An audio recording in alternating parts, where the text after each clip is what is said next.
Did you know that WrestleMania 36 is too big for one night? You wouldn't have been able to tell if you watched this show tonight because, boy, I don't think they went more than, I don't know, more than 20 seconds without telling you. Genuinely, Tom Phillips and Byron Saxton tonight just repeating themselves over and over and over and over again. Like, we get it, fellas. WrestleMania is too big for one night this year. Okay, we get it. You don't need to tell us 422 times on one episode of Raw.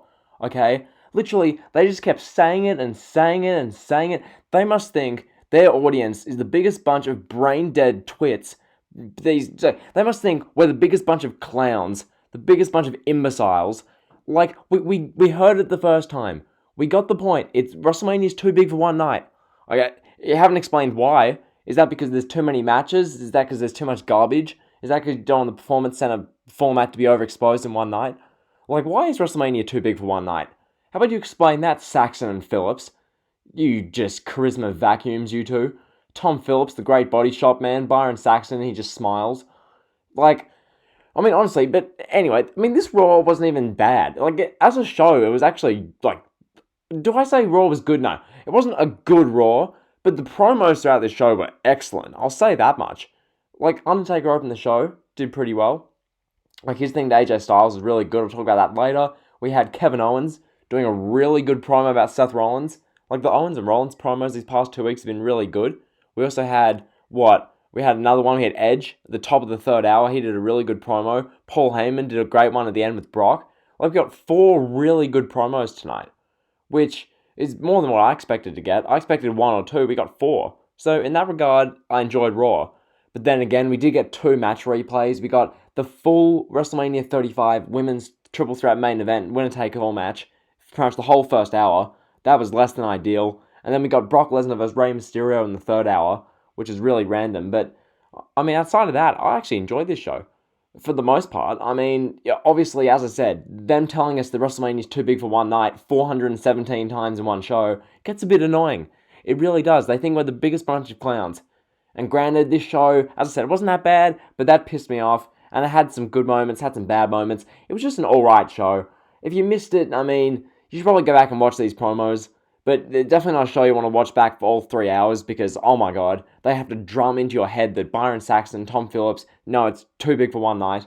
Like, in my opinion, maybe I'm biased because I've just spent the past day or two watching, like, Monday Night Raw for May 21st, 2018. I watched the November 26th episode of Raw, 2018, the worst episode of all time. And then I'm about to watch the December 3rd, 2018 episode. So I'm currently watching the worst Raws ever. So these shows, by comparison, don't look as bad. Granted, they're not good, but they're not just horrible. So without further ado, let's get into this review. So we open the show with, obviously, the Raw opening package. They tell us that WrestleMania is too big for one night a couple of times. And then The Undertaker comes out. He addresses AJ Styles. As you can see on screen now, he's wearing this, the leather jacket, the beanie, not the beanie. Oh, what even is? Yeah, I think it's a beanie. He's wearing this, the black little headpiece. And he's cutting this promo as, Big Evil, pretty much. Like, it wasn't the full dead man Undertaker. Really talking about how AJ Styles is going to be made to regret for what he said. And how, you can diss the dead man, but you don't diss Michelle McCool. You don't bring this up. And so, AJ Styles is going to regret calling this a boneyard match, and under these rules. And he's going to make the phenomenal one, a joke at WrestleMania. So, just a great promo by Undertaker. His intensity was really good. Very, interesting. And this visual, once again, as you see on screen, the AJ Styles tombstone, graphic behind Taker, that looks sick. Rest in peace, AJ, that was awesome. So, from here, that was our opener. From here, we have Becky Lynch's music hit. So, 10 minutes into the show, Becky's music hits. Becky walks onto, the stage, and she says, last year in the WrestleMania main event, I won, and here's a recap. So, we proceed to get literally the full match on replay. And this, I don't know how they got this to drag out for 50 minutes. Literally, we go immediately to Ronda Rousey's entrance. So we get Bad Reputation, we get to see the full Bad Reputation performance. Ronda comes out. Then we get Charlotte's full entrance, Becky's full entrance. Then we get a commercial, a bit of the match, commercial, bit of the match, commercial, and then the rest of the match. Literally, that was the first hour of Raw. They just replayed the women's main event, which I didn't remember how botchy this match was. But oh my god, the amount of botches in that match. I remember it not being the greatest match as far as, in-ring, but God, the amount of botches. Charlotte tossing people in the, Ronda in the barricade. Ronda literally falling on her neck. We had Ronda literally just punting people in the head. There was no she was just kicking people in the head. We had just a bunch of other botches. The ending looked botched. It was just this horrid-looking pinfall from Becky to Ronda. It was just an absolute mess. They couldn't have had Charlotte pin in that match, but anyway, so we got that botch fest on replay. So that's the first hour. A really good Undertaker promo about Styles, and then Becky introducing this match, and then we got to see the WrestleMania 35 main event all over again. Even though this Saturday or Sunday, whichever one, I don't care, they're replaying WrestleMania 35 on ESPN. So that's redundant. From here, following that 50 minutes of recap of a women's match that no one wanted to see again, we then go to Becky Lynch again, which I know the show's taped, and I get this, but do you know how ridiculous this looked? Becky at 10 minutes into the show saying, here's a recap, and then 50 minutes after that, just still standing on the stage. What, did Becky stand there and watch the whole recap? Like, that just those really small details, I didn't like that. So, anyway, Becky comes back, she cuts this promo about Shayna Baszler, talking about how she knows Shayna Baszler's inner demons, and she knows that Shayna Baszler's more than just Ronda Rousey's friend and just the cage fighter. She's more than that. She knows what makes Shayna Baszler tick. She's cutting this promo about how, Shayna Baszler's going to come out fighting on emotion against Becky, trying to dethrone Becky because Becky's beaten everyone, and it'll make a big name for Shayna Baszler if she beats Becky Lynch. Like, Becky's promo was alright. It definitely wasn't the best promo we saw tonight, far from it, but it was still a decent promo. I'm not just going to crap on it for the sake of it. Like, the promo wasn't bad. There was good intensity. It was good, fluctuation of speech. And then, predictably, literally, this thing doesn't make sense when you think about it, but Becky's cutting this promo, and then Shayna Baszler just shows up behind Becky and locks in, Kirifuda. Like, did Becky not hear Shayna Baszler walking behind her? There's literally no one in the Performance Center. Like, you only got, 10 people there, and, there's no one in the crowd.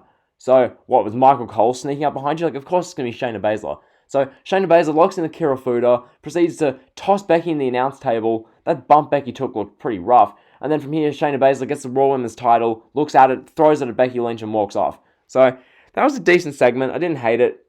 From here, we get Aleister Black beating some jobber in 10 seconds. Apparently, this guy was the PWX champion or something. Some guy on Twitter was like, oh, this guy's an underrated talent. He's the PWX champion, man. I don't care. He could have the JYM title, the LPL. I don't care about these indie belts. If it's not World Wrestling Entertainment, AEW, or even probably New Japan, I don't really care. So, anyway, from here we get a recap of Kevin Owens and Seth Rollins, their feud. And then we go to a six-man tag match, the Street Profits and Kevin Owens versus Seth Rollins, Angel Garza, and Austin Theory. So basically what we had, Profits and Owens came out, then we got Garza coming out. Zelina Vega then says that Andrade has badly hurt his ribs, and as a result he'll miss WrestleMania, and so, she's calling up the hottest free agent in WWE, Austin Theory. So Austin Theory comes down, we get this six-man tag. This match, it wasn't a bad match. The most notable thing coming from this was that massive botch. Montez Ford, right before the commercial break, mid-match, screams, it's WrestleMania season, baby. So he runs into the ropes and does this big suicide dive, over the top rope, and he's supposed to land on Austin Theory, but Austin Theory forgets to catch him. Theory, moves away, and so Montez Ford literally crashes back first on the steel, floor. It looked horrid. Austin Theory, that's gonna, be his reputation for a couple of months now. That was a horrible visual. It sounded like Ford was about to die on that. But anyway, the match itself was whatever. In the end, Kevin Owens gets the victory by pinning Angel Garza, so the babyfaces win. And then immediately Seth Rollins curb stomps Owens and walks off. So we go to commercial, and that was that. So we get an ad for the Big Show, which was cool. And then after the ad break, we go to Kevin Owens still sitting in the ring. He's selling the effects of the stomp. He has a microphone. He cuts his amazing promo. This promo was on par with the Rollins one last week. This one was a damn good promo from Kevin Owens. He's talking about how, first off, it didn't sound scripted. That was the main thing. It did not sound scripted. It didn't sound forced or fake. It sounded genuine. And if this was scripted, the person who scripted it did a very good job. So, pretty much, he's talking about how, Seth Rollins, he's been told by people that the Performance Center wasn't there because people didn't want Rollins in it, and that Rollins wrestling in a warehouse was deserved, and Owens is going to have his one WrestleMania moment on Saturday against Rollins at WrestleMania, that he doesn't care what Rollins has done in his back, in his history. Owens is going to summon all of his, pent-up, volatileness and aggression and take it out on Rollins. I've quoted this promo terribly, but go out and watch it, okay? It's a great promo. His intensity, like, he was started out by not making eye contact with the camera. Eventually he made eye contact. Then he stood up really, like, aggressively, cutting the promo, really death staring the barrel of the camera. He's getting right in the camera. He's, like, staring right at Rollins. Great promo. Kevin Owens take a bow for that. So from here, they did that. And one last thing on Owens and Rollins. They've done a great job at resurrecting my interest in that, because in February and beginning of March, I was done with that program. I didn't want to see it. But Rollins' promo last week, Owens tonight, made me care. So from here, we go to an awesome Edge and Randy Orton video package, recapping their feud. And then we open the third hour with Edge cutting an awesome promo in this dark room. He just cuts this amazing promo about how, once again, he possesses grit, which is something Randy Orton has never had. And he says that Randy Orton is jealous of him because Edge never had to have everything handed to him on a silver platter. Edge used grit to win, get everything he's accomplished. And the fact that Orton and Edge have had such parallel careers, but Orton's been handed everything and Edge hasn't. And Orton's jealous because of that. Like, just awesome, an awesome storyline. Edge's promo work is spot on here. The fluctuations of speech, how he, used the dark room. He, is pacing around back and forth, using eyes, staring down the barrel of the camera. Just all this stuff is awesome. And he's talking about how, Edge talks about passion and everything he's been through in the last 9 years, whereas Randy Orton's just coasted for the last 9 years, which, it's a valid point. Like, Randy genuinely has basically coasted ever since Edge went away. Because Edge is saying that, Edge is talking about how he was there to push Randy, and that when Randy didn't have Edge, Randy was just going by the motions, going by the seat of his pants. Now that Edge is back, we've seen another level of Randy Orton. These two elevate each other, and Orton needs Edge to, be that great. So just an awesome storyline. From here, Edge says that, he's been through everything in these past 9 years, and he's gone through so much just to get back in the match, or into, pro wrestling, and says that, after everything he's been through, a last man standing match is nothing. So awesome promo there. That was Edge. Great stuff. From here, we get Asuka. She makes her entrance. She wins this little quick match and then cuts this quick screaming promo. So we're getting the Kabuki Warriors versus Alexa Bliss and Nikki Cross at WrestleMania.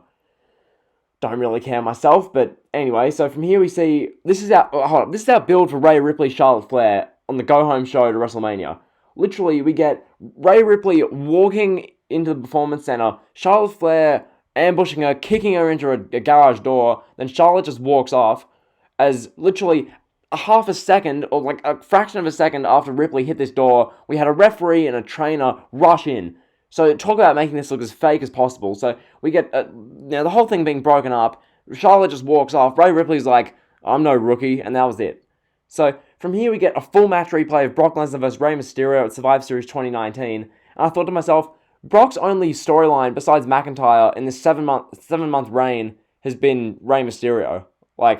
Not the best. And then from there we get Brock Lesnar and Paul Heyman main event segment. This was another great promo. So the camera, after we have Tom Phillips and Byron Saxton tell us every match is happening at WrestleMania, and it went for 5 minutes. They used the WrestleMania's too big for one night line 18 times there. We literally go to Brock Lesnar literally right in the camera.